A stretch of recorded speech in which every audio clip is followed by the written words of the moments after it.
వచ్చింది. ఆ తర్వాత నా ఫ్రెండ్ సలహాతో సరోజా స్వీట్స్ వారి పూతరేకులు తిన్నాను, ఇలా తెల్లగా మారింది. ఇప్పుడు నా మల్లెపూల వ్యాపారం జోరుగా సాగుతుంది.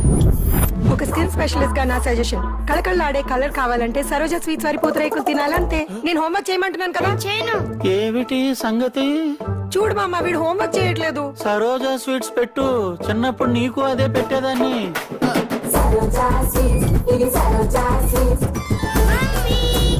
ఒక సీనియర్ మాస్టర్ గా చెప్తున్నాను, మీ పిల్లలకి సరోజా స్వీట్స్ పెట్టండి, స్టేట్ ర్యాంక్స్ కొట్టండి.